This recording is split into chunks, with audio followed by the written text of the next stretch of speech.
Bonjour ou bonsoir, bienvenue sur TV5 Monde et dans le magazine de l'art de vivre Nec Plus Ultra.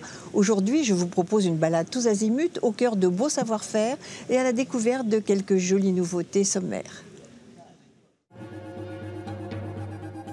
La consécration de 3 vigneronnes sans vergogne.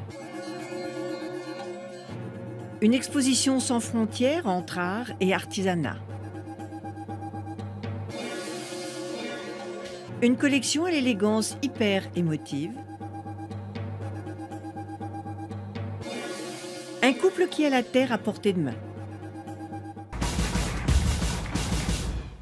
Direction la Suisse, Vevey plus précisément sur le splendide lac Léman. C'est là, à l'hôtel des Trois Couronnes, que 3 femmes ont donné leur vision du vin, élégante évidemment.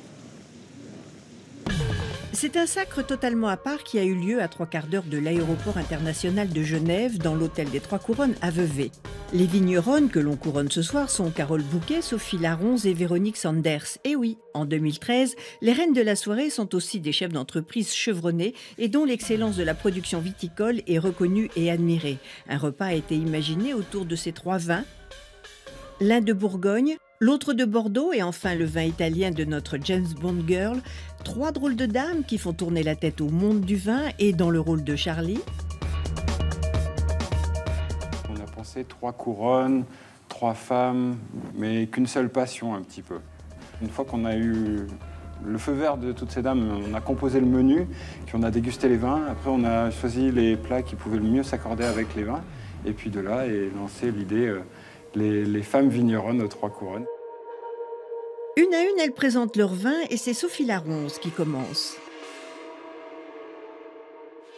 Vous êtes sur un Chassagne-Montrachet, donc millésime 2011. Donc c'est un vin qui est encore très jeune, qui a été mis en bouteille au mois de janvier cette année et qui a été élevé en fût pendant 12 mois. Quand elle parle de sa passion, c'est toujours avec les mains.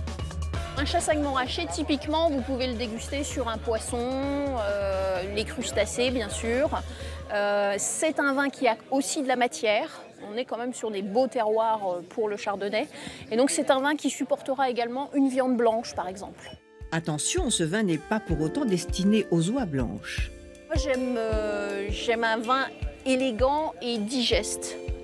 C'est-à-dire que vous ouvrez une bouteille, il faut pouvoir la finir. Ça ne doit pas être écœurant, ça ne doit pas être trop lourd. Et typiquement, un vin digeste accompagne merveilleusement la gastronomie.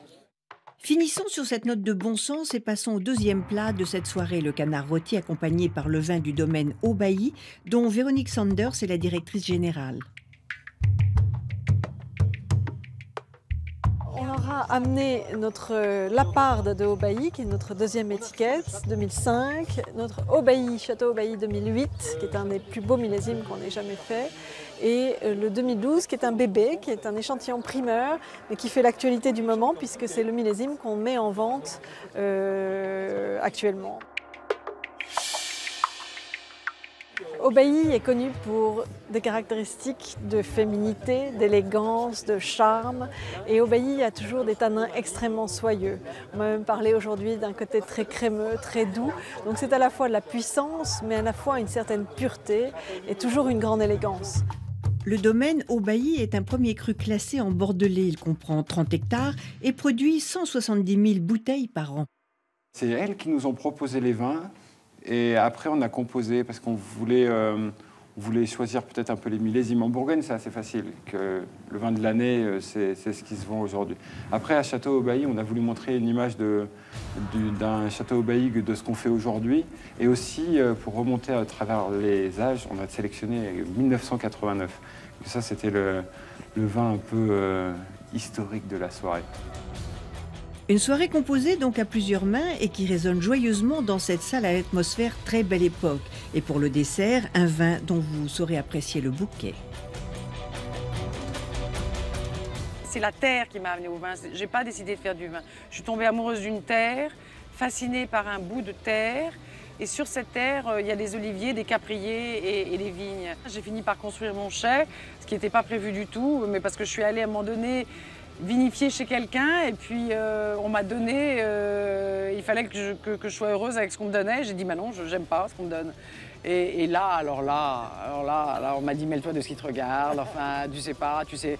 Et j'ai dit oui c'est vrai,